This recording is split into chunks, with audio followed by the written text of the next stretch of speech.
So, good morning, good afternoon, and good evening, everyone. Thank you for joining us for today's podcast. The topic that we're talking about today is how AI is reshaping education, careers, and human potential.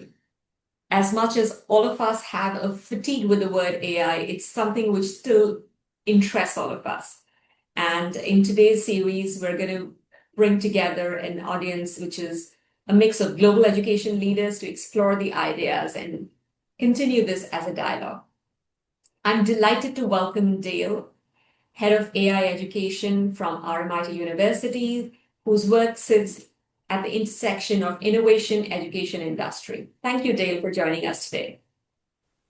Thank you so much for having me. An absolute pleasure. I hope we can maybe get out of this AI fatigue space and maybe get a bit excited about the technology again, particularly when it comes to education.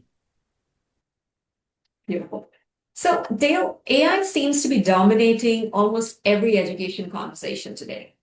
From your lens, if you had to describe the current moment or the current landscape in AI in education, just in a few words, say just in 3 words, what would they be and why?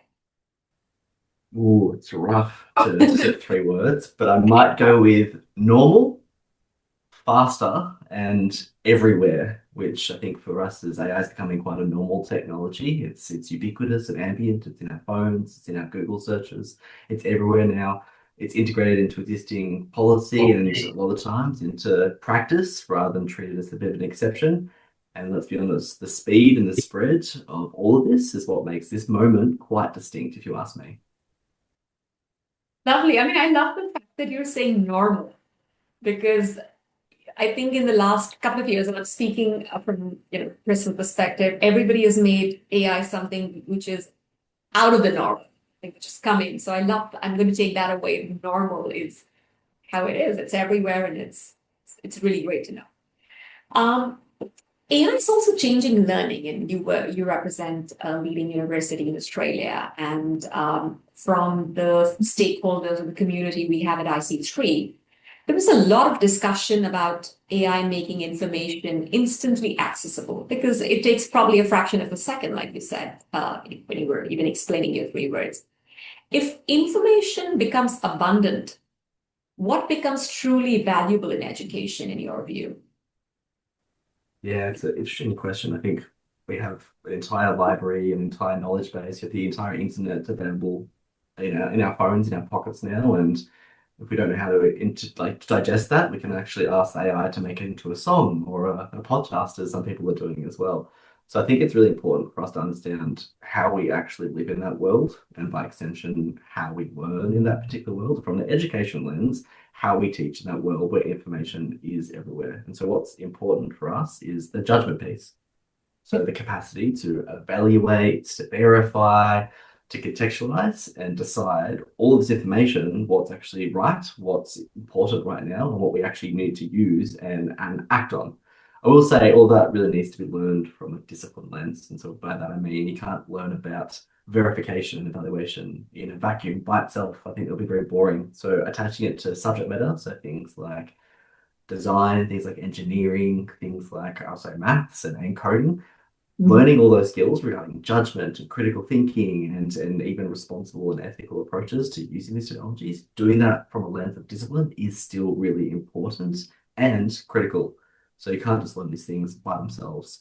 And I think as well, learning from those who have built up that knowledge, because they can shepherd in that understanding, because they've had those runs before as well. So yes is the answer. It's good that there's abundance, but also in the same way, we need to really understand what is important in that kind of space and do it purposefully. Dale, thank you for explaining. So I get and I resonate with what you're saying in terms of how important it is and the value that it brings. But do you think there should be also a level of prioritization of how fundamentally this should change with schools and universities? What kind of it should be, prioritized in which segments with both the school educator community and the university educator community? Is there any advice that you'd like to share with them? In terms of priorities of what we need to be learning, I think it's Yes. regarding, there's probably a scaffolding understanding there around what maybe a first year student or some of our early year students need to kind of understand when it comes to exploring this technology versus what it is to kind of build up that understanding towards where you're at a bit of a more of a mastery level. And you're at a point where you're going, oh, I'm actually an expert in this field. And so where can I dip into some of the AI spaces to leverage some of those knowledge bases and to pull on the information that's already there. So yes, it definitely kind of does build. I think the thing to call out though is as soon as you're a master at something, I feel like you can quickly understand how much you actually don't know. And so sometimes when you become a master, you kind of have to go back to the start again and be like, oh, what else don't I know about this space? There's a lot of people who walk in at a junior level thinking they know everything. I'll put my hand up there. We've all been in that space and said, oh, I know everything. But it still is when you start to learn about the field and about these areas. And AI is really good at giving you a confident answer that makes you feel like you know that space. But the next stage is going, actually, I'm only scratching the surface here. There's so much more I need to explore. And so being really conscious of that is that confidence is not actually competence. That absolutely, when you say it is, competence and confidence, it's not too much of that. So that just brings me to, I'm just reflecting on some of the conversations I've had the pleasure of having with educators in the community. And many a times I hear from school leaders, counselors, and even some of the university colleagues who are directly involved in student mobility and having those conversations with young minds. They come back and say that students are probably becoming overly reliant on the AI tools rather than developing the deep understanding.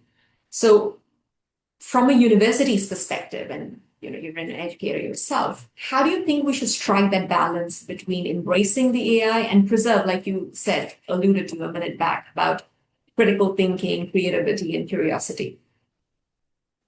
It's a really good point, and I think I'm really taken and quite uh, enthused and really happy. I work with educators and I support them in understanding how best to bring AI into the classroom and what skills they need to be able to bring it into actually and know to be able to build that into the classroom, into the teaching, into the learning. And part of that is listening to our student voice. And it's really interesting. We recently hosted one of our AI student advice reports, and we sat around a room with our students, and they all sat there talking about how they're actually really conscious of metacognitive offloading, or what you're talking about in a much less silver word, a much more simple, which is I think the way to approach it is I'm worried that I'm becoming too reliant on this technology. And so they're already choosing in some spaces to turn off, to switch off, and to say, listen, I'm not going to use it for this particular activity, this particular exercise. It's very similar to, we always use social media. It's a bit of a analogous kind of environment where people at the moment are going, you know what, I'm going to put the phone down. I'm going to put the social media down for now. And so there is some students, some adults, and some humans who are choosing to be very conscious around how they embrace this technology so that they don't get to that over-reliance bit and they kind of feel like they're critical thinking. They want to really test that muscle. In an education sense, at RMIT, we work with an approach that we're introducing called role design. So being really conscious for our students to make explicit per task decisions about the role AI should play in their learning. So that decision itself was actually a bit of a learning act, and it should be guided by educators because there's educators based on the skills and the capability that they think their students need to know. So that might mean across 3 levels, really simply.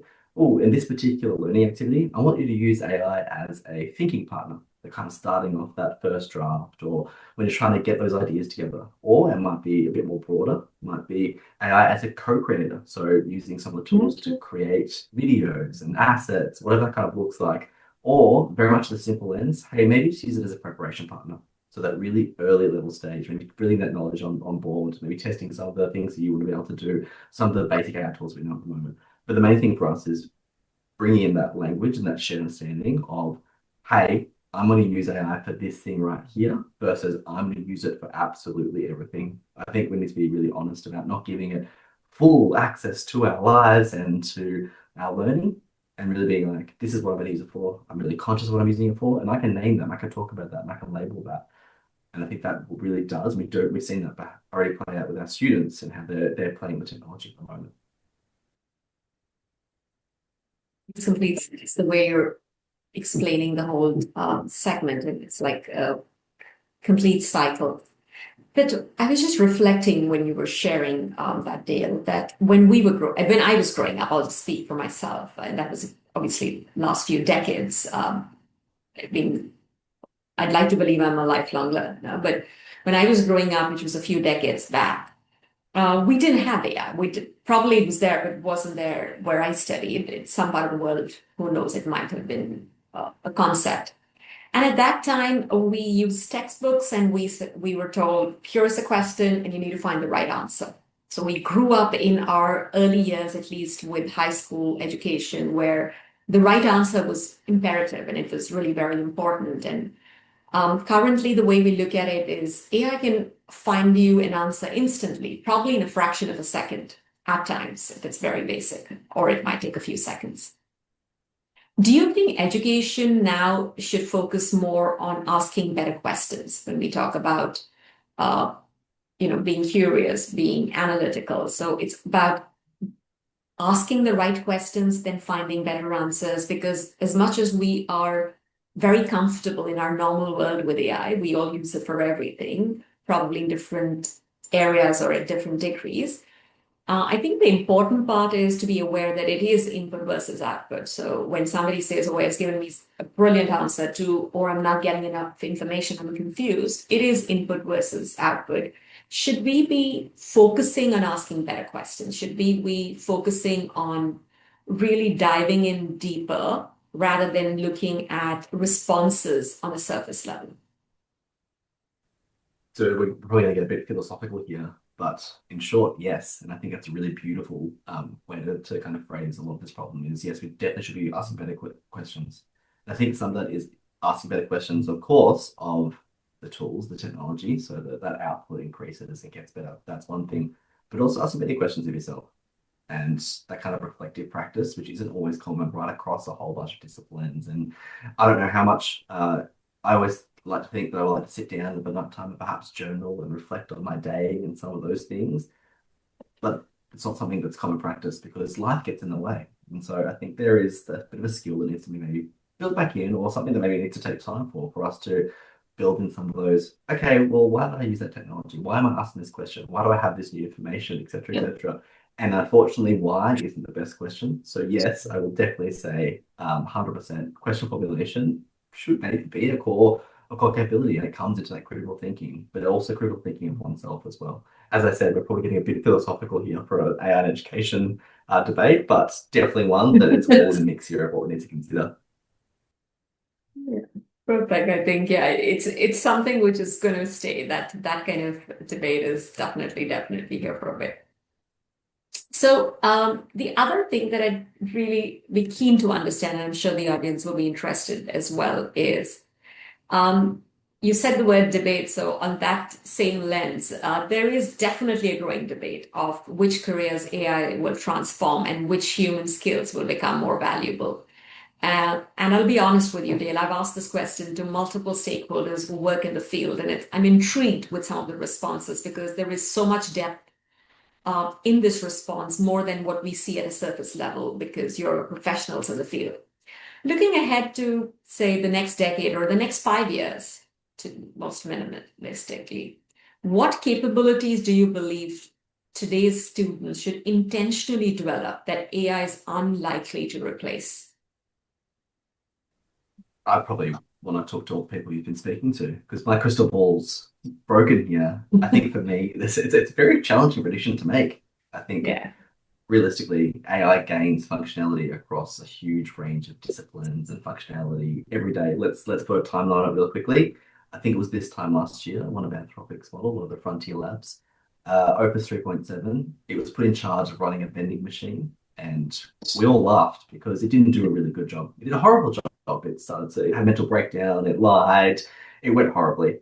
But let's jump forward roughly 12 months and we have OpenAI's latest frontier model running a whole broccoli farm in Japan.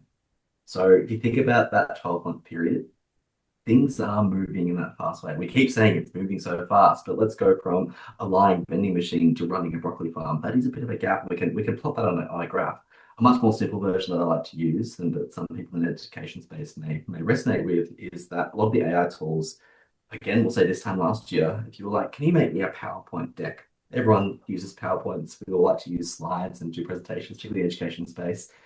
And everything that came out from the AI tools then, to be honest, it was quite average. At best, it was bad. It was never something that we're like, ooh, I it'll never take over. AI is not that good yet because it can't make PowerPoints. Now, if you look around, the default version of a lot of what is coming out from a lot of people who are using it, it's just what people are using from Claude. And it is quite good. There's things that I walk past and I go, that's a really amazing thing. And again, it's over that 12 months. So capability and capacity is getting better in the AI space. We can make arguments around physical worlds, but we've seen great things around robotics around what I can do.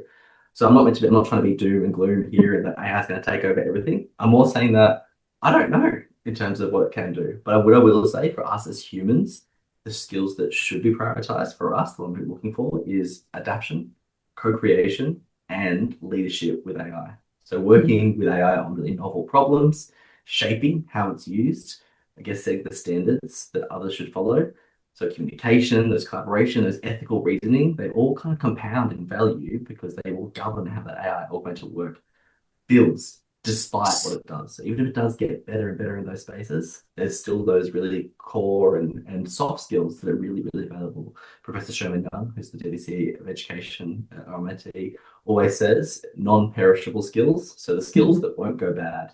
And I think they're the ones that will definitely last the test of time here in this AI world. Beautiful. I've heard relationship building in multiple sectors. I worked across industries. I have never heard this term, a relationship with AI, and I'm just reflecting on it, and I'm sure I'm going to reflect on it for a long time, that this is so very important. It isn't either And or. also boundaries, I would say. I think relationship is one thing, but also being like, you know what? I'm going to draw a wall here. Sorry to cut you off. I mean, completely true that. It's at some point you need to pause, and it's not the constant, it is a dynamic world. So it was a trick question when I said, what do you think is going to happen in the next 10 years? I was smiling to glory when I asked you that. And I know it's a very difficult, but I love the way you articulated it. And it's really great to know about the 12-month theory because when you were talking about what happened 12 months back, I'm not in the field, so I really didn't know what you were, going to say. What is the current status? But that is the reality. That is the reality. When we were younger, I mean, I remember learning somewhere a proverb which said, necessity is the mother of invention. Whatever you need, probably AI is going to be inventing the same as well. It's not just about human. So this is really helpful. Thank you. Dale, I'm going to focus a little bit, I'm going to digress and focus on some of the concerns that we hear. We often hear from counselors when they raise concerns whether students are choosing degrees for jobs, which may look very different by the time they have graduated, because in different parts of the world, you have your undergrad and your postgrad could be anything between a year, 2 years, 3 years, 4 years, and plus plus. A lot of times I can talk from the Asian sentiment. Students, when they plan what they need to study, they're also looking at a return on investment. They're thinking of what the future is, or it could be as simple as what they'd like to do. I'm not even pulling it in a realm of transaction. It may be just something that they enjoy doing, which is aspirational, which is great. And that is what we focus on, bringing counseling and, getting people to create that context. But because of what you just said in the last question, when we were talking about how dynamic it is and how rapidly things are changing in a 12-month cycle, it could be 6 months for something else. There is that concern that students share with counselors or school educators to advise around that. Of course, this is not a trick question, and I'm not saying that, oh, these are the 4 check boxes, but being in the field, is there something that we should just be mindful or aware of that we're probably not seeing right there in front of us? I've been in education for almost 10 years now, and I don't think this question has gone away even before AI came into the world. And so we've always talked about you may be graduating into a world where the degree or the job you have may not exist yet. It hasn't been, that motive hasn't changed. I think there's probably a bit of a dialing up regarding some of the new jobs that are coming onto the market here. I think though the advice is probably similar here around planning around capabilities and maybe I'll call it adjacencies rather than that fixed job title. I personally came out of university wanting to be a movie director. And I, at one point, was a social media coordinator, a content creator, a educational content, and then eventually became what this is today through that building that knowledge, building those skills around that regarding communicating with others and that love of learning. So I think choosing a discipline that builds that judgment bit, if I go back to that top question, and then developing some of that fluency around that may be fluency with AI or a fluency around some of those soft skills as well. So I think it may be helpful to hold on to, I'm going to be an engineer, or I'm going to be a coder, or I'm going to do this. It might be helpful to hold on to that as a bit of a story to yourself. But I think exploring what's around those, what jobs kind of will proliferate in this AI world and beyond. Because as I said, my crystal ball, it's broken. It's been broken forever. I don't know what that new job looks like. But if I look at the jobs that are available now, I couldn't see them 10 years ago. Yeah, skills are transferable. I'm so pleased that you responded by sharing your story because personally for me, I've never changed a job. I've always changed the industry completely, right? From, the pleasure of being in education now to working with civil aviation to IT to being a stockbroker for the New York Stock Exchange. And when I tell people that, then they think, oh, that's not directional. But I don't think we live in a world where you say, oh, I studied this and 3 years later. But I wanted to share this because I thought that's my personal story. And maybe as an expert, working with a university, you may have different guidance. But I'm just pleased and I'm also assured that there are more people like me who do believe that it is the skill set that we're learning. Can I put the question back to you? Do you feel like Yes, there's of a course. career narrative there? Sure. Because I think for me, I've always gone with what's my career narrative, and I always go, my career narrative is around there's a storytelling element there, and there's also something regarding I really like giving people technology to be empowered to do great things and to build processes. Do you feel that you've had a career narrative? I'm very interested around New York Stock Exchange to aviation. What's your career narrative? A lot of these were not decisions that I took because of structure. When you're much younger, you want to try different things. It was the next challenge you wanted. So stock exchange, I'm not from a financial background. I studied philosophy for the life of me, which has no relevance to anything that I did. It was also more of nature here. It wasn't really the skill deal. It was the nature. I was told that, oh, the stock market, you need a finance degree. And I said, oh, is that all you need? And they said, no, then you need to pass these finance examinations. I said, I'll go and give them. At the most, what's going to be the worst? And, God was very kind and I got them. Then at some point I wanted to travel and see the world. So I thought I'll join the aviation world, but then I didn't want to do just, the regular stuff. And I said, I'm based out of India. I live in India. And obviously I have an Indian passport. And they said, well, the cabin safety observers are only for a country because that's how it works. But when you're younger, I wouldn't use the word rebel. And I'm glad this is just recorded and we could edit it if required. But at that time, I wanted the next challenge. So I said, I'm going to go and give that exam. And I'd like to know on what basis am I failing. So I was very curious. I wasn't scared of failing, but I was always very curious to know why. There needs to be a rationale, right? You just don't put someone away. You just don't say, oh, because you were born in a certain place or a certain country. If you don't have the skill set, I'll learn. Like I think initially when I was introducing you, that's what I said. I'm a lifelong learner. But there's got to be some reasoning. You just can't say, oh, this is not meant for you. Curiosity is big time. Yeah. That very, very, very curious. And a lot of times they tell me, why don't you just continue in what you're doing? Because, you're very settled and you have the tenure and you have everything that it takes. And I'm like, yeah, but then if I can do it with my eyes shut, it's boring. If I have to join competition and do the same thing, I can do it with my eyes shut. And I'm not being arrogant, but what am I learning? What if? Yes. There's nothing in it for me. I might amend my question back there. And with all the other skills regarding judgment and critical thinking, all very important. But on top of all that, I would like to underpin all of that with curiosity. So developing that curiosity and that thrive and that passion to learn. All of that. Exactly. It's important. Otherwise, you're not going to thrive. You reach there, and that's the reason I keep saying deep dive or surface level. The surface level is easy. You just go ahead, and if why doesn't bother you, then good luck with that. I'm just going to leave it at that. I'm going to be very honest. All right. So, Dale, we also, we don't get this very often. So we're again very grateful and happy that you also bring to us the industry perspective because you work very closely with industry.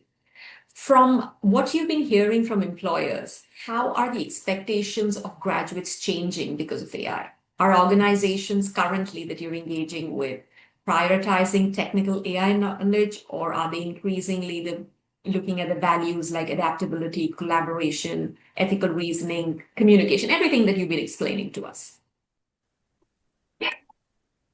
I'll be honest that some of the industries are probably working out there at the same time as some universities are. And so they do have an understanding of kind of what they want. And I guess this is like any skills that you graduate with, or any graduate that comes out of the university, they go, well, I actually want you to know this, this, and this, and this, but I also want you to know it in my particular way. What that means in the AI world is just that again. So that AI fluency is coming up. There is an expectation that new graduates have some form of AI fluency. They know enough to be able to use that. But as the goalposts kind of shift in the AI world, what that actually means to be fluent is very different. I always say that AI is often quite a personal technology in that where you find it works for you in your own professional practice, whether it's really good for drafting emails, making PowerPoint slides, or perhaps images, it's going to be very different to the next person and very different again to what that means in a professional context. So being quite conscious of that. So I think there's probably two fronts to be aware of, is that a lot of businesses are grappling with how AI works within their workplace. There's an understanding that it brings great efficiency. It can bring more and amplify what a worker can do. But similarly, they're trying to understand how to do that safely and securely, et cetera, et cetera. So I think for us, it's around making sure that the students come out with not just using the tool, but using the tool appropriately so that they can actually go, well, the reason I used it was because of this, and this is what it kind of brings to your workplace and to my own work as well. Brilliant. And are there any responsibilities that educators have when we talk about AI in education? For example, AI definitely brings enormous opportunities, but there is another important question around ethics, biases, privacy, academic integrity. What responsibility do education institutions have in helping students not become just competent users of AI, but also responsible? Because uh, it's imperative that they understand what the tool brings.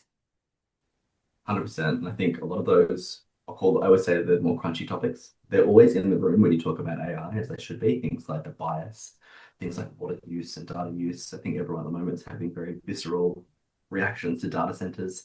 They were never angry at data centers when they hosted Netflix in our emails, but things are changing here. We're looking at data centers and be quite angry, or in other spaces, we understand what they can bring.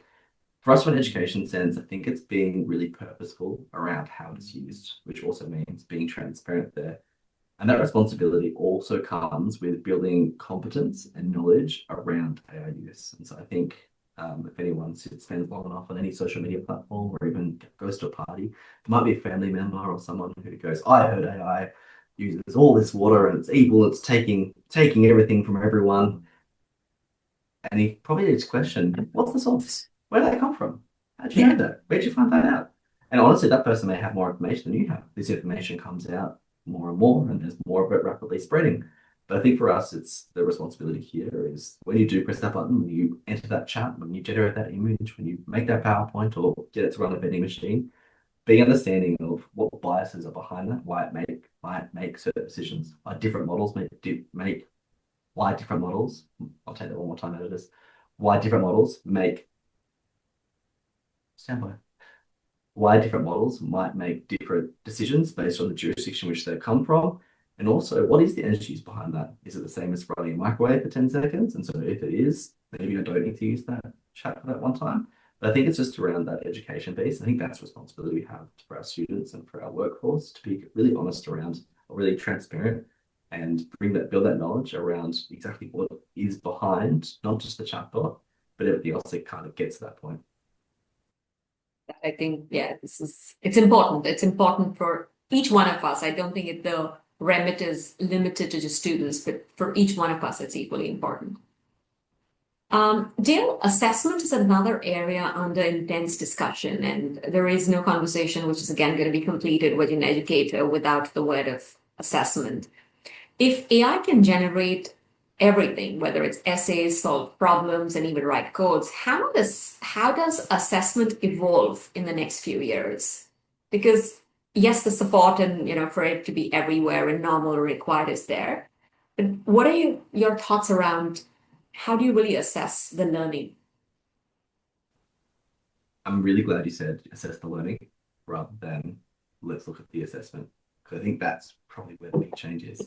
It's assessing the learning and kind of building that for a long time, and for good reason. Assessment is really focused on the end artifact, whether that's the essay, which is, oh, look, that's an essay, and that's shown that you can do critical thinking, or it's the presentation, and that's shown that you get up there and speak about a topic at one day, or you can do the exam, and you can really regurgitate a whole bunch of information in a short amount of time. And so, whether that shows the learning is perhaps eroding a little bit in this AI world.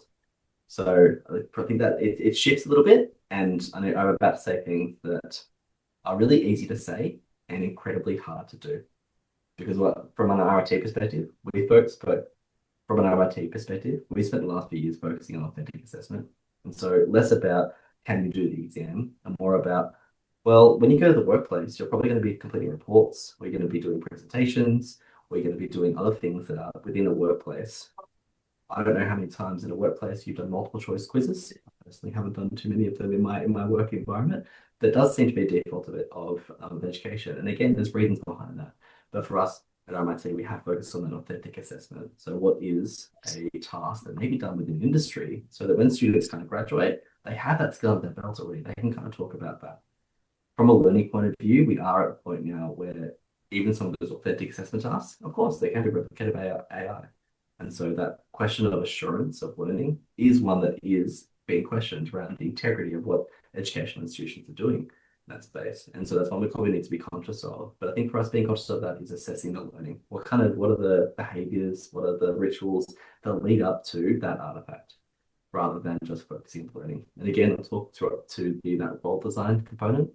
So I feel quite articulate around, okay, well, I think when you're learning in this particular, let's say it's an arc over a 3-week period, I want you to be able to use AI at this point as a thinking partner. But when you're actually producing that end artifact, let's dial that AI use back. Let's not use that. What can you actually show me? What can you do as a presentation, as a diva? What does it kind of look like in those kind of spaces? And so again, but easier said to say, oh, well, we just assure the entire learning experience and just focus on the assessment. But it's something we do need to take quite seriously and really focus on so that we're not just focusing on the exam, the essay, the thing that can be looked at, because our students will still find a way to get around that and to show that kind of that space. And it's something we need to really, really conscious of. So pleased to hear that so much thought has gone into the learning capability rather than just the assessment. Dale, we started this conversation with 3 things that would define AI, and I want to conclude with that as well. There are a lot of schools or high schools here back home specifically who are now beginning their journey. There has been a lot of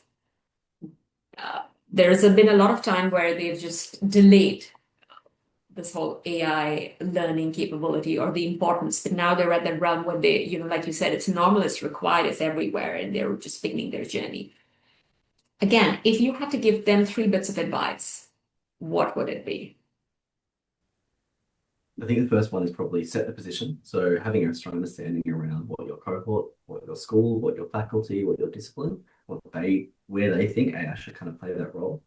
The next bit for me is building staff capability at that discipline level. I think it's a really tall ask at the moment is that AI has crash landed into our lives and we all of a sudden have to be experts in it. That's quite a difficult thing to be able to do, to learn in some ways a whole new language or a whole new way of living. I will plug here the Generative AI Skills Continuum, so the aiskillscontinuum.com. It's an awesome resource to kind of understand where you might be at regarding AI usage and how that kind of fits into your particular practice. So it's tailored for educators, and it's a way for you to go, oh, where am I at this point? Am I really strong in ethics of AI? Maybe not so much in what it means to pick the right tool, etc., etc. But knowing that all those need to apply to that hands-on fluency within your own subject context. So what does AI mean for math, for geography, for coding, for engineering, and all those subjects in between? So that way you can kind of design for students from your professional background. That voice is still really important. And the final one, the most important one, I think, is run small, honest experiments. And by that I mean go and play. I think we need to give permission to our people to go and play with this technology, kind of break it down and understand very quickly, oh, this is what it can do for me. And also similarly, this is what I don't want it to do for me. I'm sick of this. I don't want AI to be anywhere near this. AI can do a lot, but I think we need to be really honest around what humans should be doing. Beautiful. Thank you so much. Really appreciate your time, and I've enjoyed this conversation very much. We're very, very grateful I think, like you said, we can't predict what's going to happen in the next few years, but I look forward to probably having another conversation with you in a few years, and hopefully the direction would have changed. But for our viewers, Dale, just before I sign off, is there anything that you would like our conversation to shape up when we speak again? I'm sure we will meet at the conference, and we look forward to seeing you in Mumbai next month. But for a continuation of this dialogue, in a few years from now, where would you like the direction of this conversation to be when we're talking about AI? Because currently we're in a very preliminary stage, for the lack of a better word. And I think maybe it's unfair that I started the conversation with saying, oh, AI is normal. And maybe I'll say, I wish in the next 5 years AI becomes more normal and more unremarkable. I think that's what I want to talk about. I think for us just to be there, for us to live with it and to understand that embedded in curriculum, owned by teachers and disciplines, probably invisible as a separate thing we need to wake up and worry about it all the time. So I think that's the world I'd like to see, is that we've all kind of understood where it's at. We've got those really healthy boundaries and also really conscious understanding of where it should play a role and where humans definitely should play a role. Brilliant. Thank you once again.